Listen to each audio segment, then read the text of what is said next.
Hi everyone, it's Holly and I am here with a book review, and if you did not see my weekly wrap-up, I am free-filming this because of an issue that it's a personal problem, but I thought my first review was so good, so I can't make promises about this one. But let's go.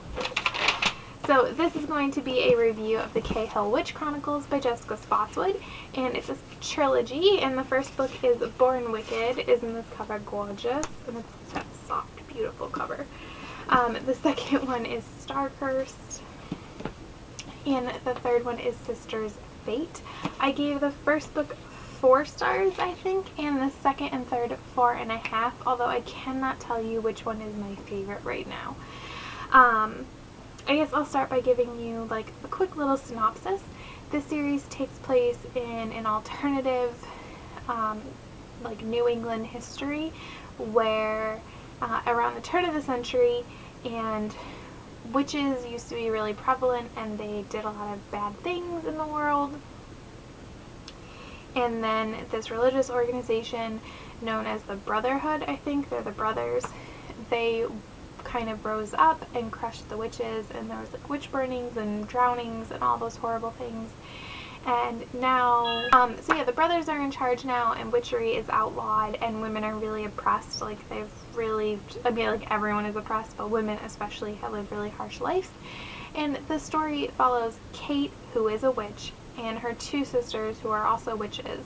And Kate has kind of lived her whole life being told by her mother that she needs to protect her sisters and they need to hide their witchery at all costs.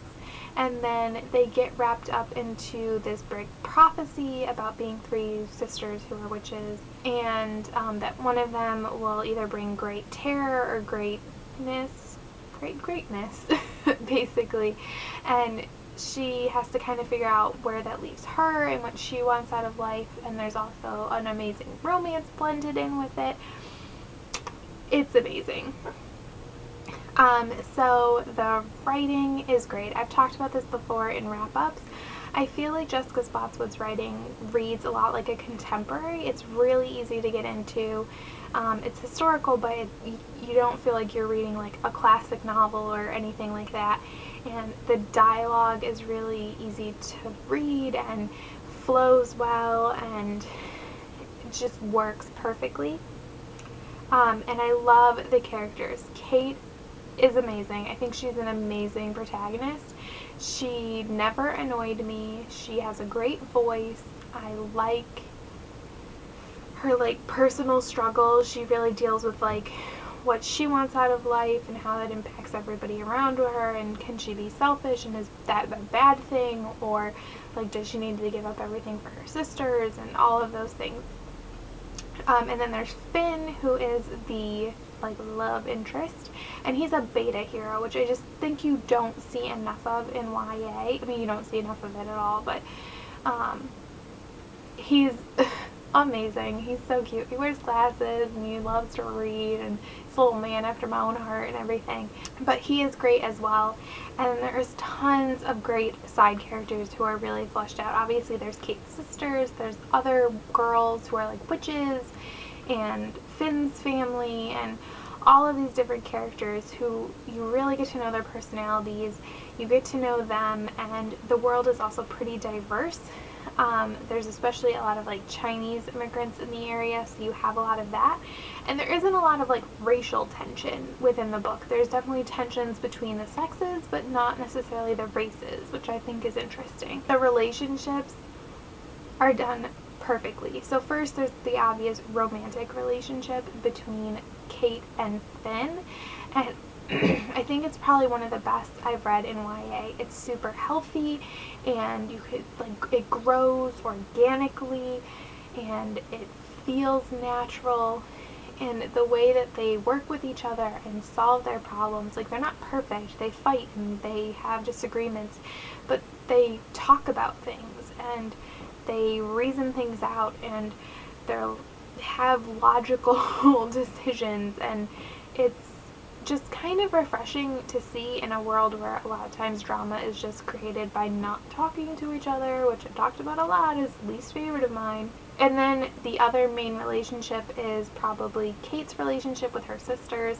That one actually I feel like probably takes more of the center stage in the story, and it comes down to kind of her relationship with both, like them as like a trio, and then her relationship with each of them individually, and what that means and how it changes, and how as you grow, maybe how they view you and you view them changes. And like her younger sister, who is several years younger, is growing into like a woman now, and how Kate has to deal with what that means, and not babying her, and how all of those things interplay. And it feels very real. I don't have two sisters, I do only have one, but I definitely think that happens. I think, you know, you grow up with somebody and you think you know them, but they do change and they do grow, and you kind of forget that sometimes. You think they're still that person you knew when they were 10 or whatever.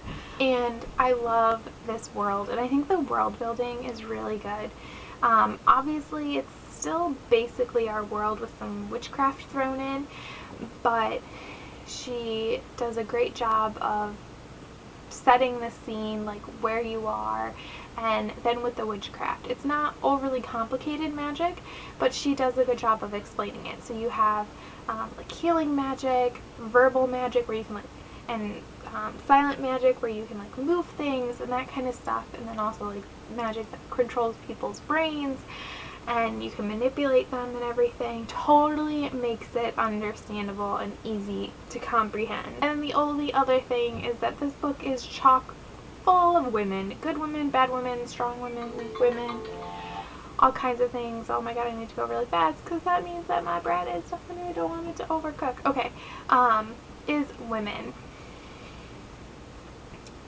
They just everywhere. Women everywhere. If you are looking for a book full of women and female relationships, I think this series is a great one to turn to. And it deals with a lot of topics, whether they be things that are still occurring in our world, in like our time, or just more historical issues. You have the issue of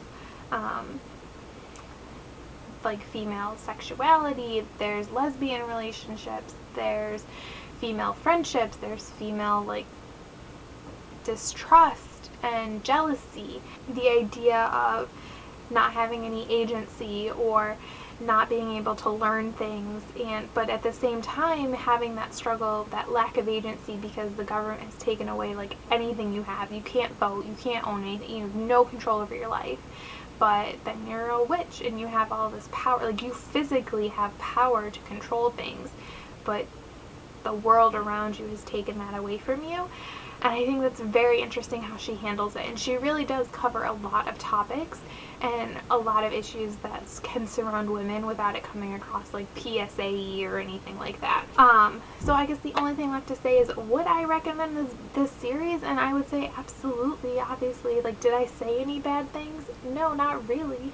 Really, my issues with the series are really nitpicky things, so I don't even have any bad things to really share. But I would definitely recommend it. I think it has a lot of appeal. Like I said, there's a romance, but it's not overly strong, so if romance is kind of not your thing, I don't think you would be too distracted. If you're looking for a book full of great female relationships, it has that. It has some like political interest. It has the witchcraft. It's a historical, but it reads like a contemporary. It just has a little bit of something for everybody, in my opinion. And when I finished the last book, I wanted to pick up the first book again. And to me, that is a sign of a great series, that I've just spent all this time in your world and I want to immediately go back into it. And I can say that I will be continuing to read Jessica Spotswood as she writes more books. So thank you so much for watching. If you have any comments or questions about this series, or want to recommend any books or anything like that, feel free to do so in the comments below. And thank you so much for watching. Bye!